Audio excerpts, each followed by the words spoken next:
Are you just one paycheck away from poverty? Are you among millions worldwide who are just one paycheck away from homelessness? According to the charity shelter, in the UK, 1 in 3, that is 33% of working families, are just one paycheck away from losing their homes. When we return, we are going to look at 7 steps that will help us to save for the rainy day so that we will not be among those who are just one paycheck away from trouble. Hello everyone, my name is JP of JP Financial and Accounting, Everyday Finance Made Simple. On this channel, we try to train, to coach, and to equip you with relevant money management skills. And of course, we always try to glean as much wisdom as possible from Scripture. Our reality is that rainy days come whether we like it or not. Our homes may need repairing. Our cars do break down. There is the reality of lost employment, especially in these COVID times. Therefore, it is imperative that we are prepared for them. I am reminded of my scouting days when we would shout our motto, "Be prepared." Often, when you ask people why they do not have savings or why they do not save, they will tell you that they can't afford to save. They will tell you that they do not earn enough money to save. The truth, however, I believe, is the reason most people do not save is because they do not prioritize it. When the paycheck arrives, they think about all the things that they would like to buy. And when they've bought everything, they've bought all the stuff they thought they needed, then they realize there's nothing left over to save. I argue that this is the wrong mentality. Saving should come first and foremost before we think about all the stuff that we want to buy. I heard this interesting analogy of what happens when we spend money. Let us assume you have worked hard in a month and you want to spoil yourself. What do you think of? Then let's say you think about that Gucci bag that costs £500. Then you go to the shop and buy the Gucci bag for £500. You have spoiled yourself, right? But the reality is what has happened, wealth has changed hands. At the beginning, before you decided to buy that bag, you were £500 rich. And then you have gone to spend £500 on the bag. What has happened is the £500 hasn't gone out of the economy. It is still there in the economy, but it has just changed hands. Mr. Gucci is £500 richer and you are £500 poorer. If you had decided not to spend that money, you would have remained £500 richer. That's why when we speak about saving, we call it paying yourself first. In other words, when you save money, you are paying yourself rather than paying someone else when you buy stuff. I suppose the next natural question to ask is, how much am I supposed to save? How much should I save? There are many models out there that prescribe how much you should save. I guess the most popular of these models is the 50-30-20 rule. This model suggests that you should spend 50% of your income on your needs, that is your living expenses, 30% of your income on your wants, things that you like to do, and that you should save or invest 20% of your income. Another model that is similar to the 50-30-20 rule is the 70% rule model. This model suggests that you should spend 70% on yourself, that is on your living expenses and your sustenance. Then you should save 20% of all your income, and 10% is your tithe that should be given away.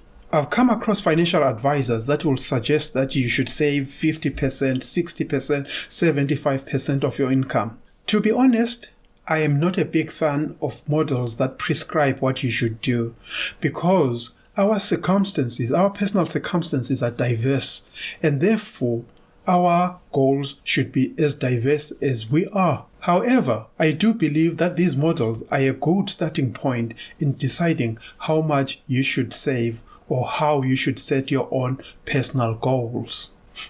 I will now take you through a few steps that I think can give you a good framework for developing your own personal saving habits. Step number 1. Try to increase your earnings. This step is often forgotten or ignored by many people because what comes to people's mind when you start talking about budgeting is cutting expenditure. Think about it. When you increase your earnings, it gives you a larger pie. That means you can have a larger portion of that pie saved away. For example, if you earn £18,000 a year, saving 20% can be a challenge because it leaves you with less money to live on. However, if someone earns £150,000 a year and they saved 50%, it leaves them with £75,000 to live on. And many people can live comfortable on £75,000 a year. In my earlier video, which I've linked below, I talk about how I managed to increase my earnings by 350% in 2 years, simply by just moving jobs.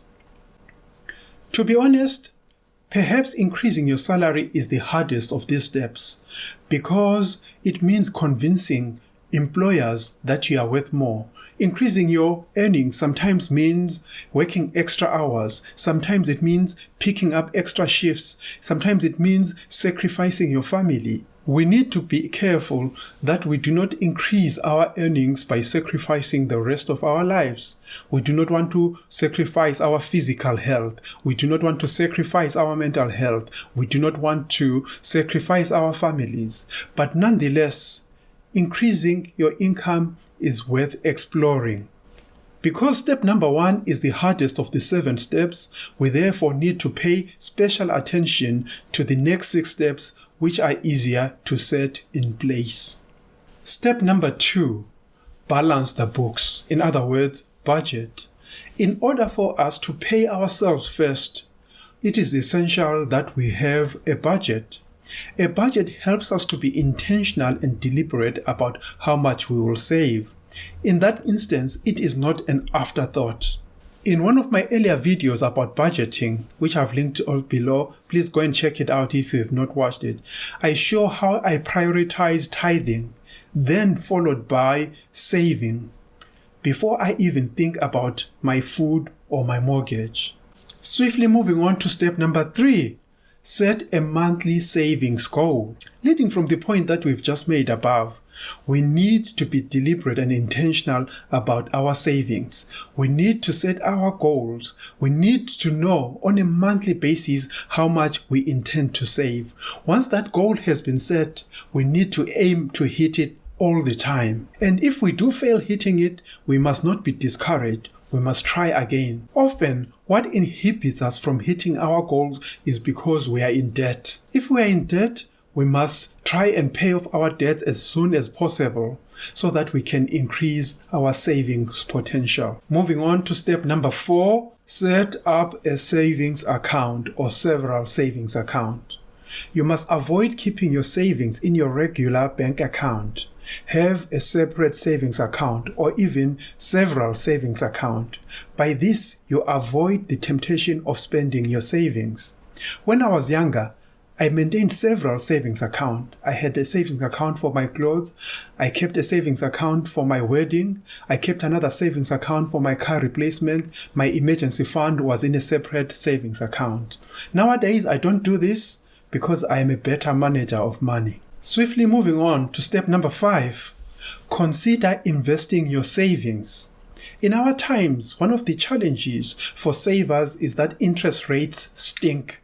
I guess that's the best adjective that I can find. Many savings accounts at our traditional high street banks offer interest rates of 0.01%. This means that if you deposit £1,000 for a full year, full 12 months, your interest will only be 10p. Online banks do a bit better. You may find interest rates of 0.9%, which is less than 1%, and this translates to about £9 per year on £1,000 saved. Obviously, this is not a great return, especially considering that inflation ranges between 2 and 3% per year.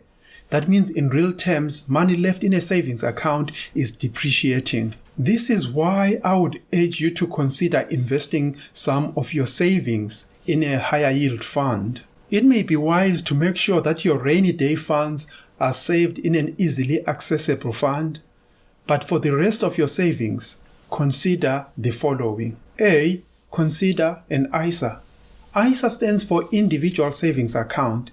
In the UK, interest earned in ISAs is tax-free. B. Consider investing in government bonds. In the UK, government bonds are considered to carry the least risk. In other words, they are the safest investment option. C. Consider investing in the stock market. Investing in shares and stocks will usually yield the best results, but it is risky. There is a risk of losing your money in the stock market, especially if you are a short-term investor.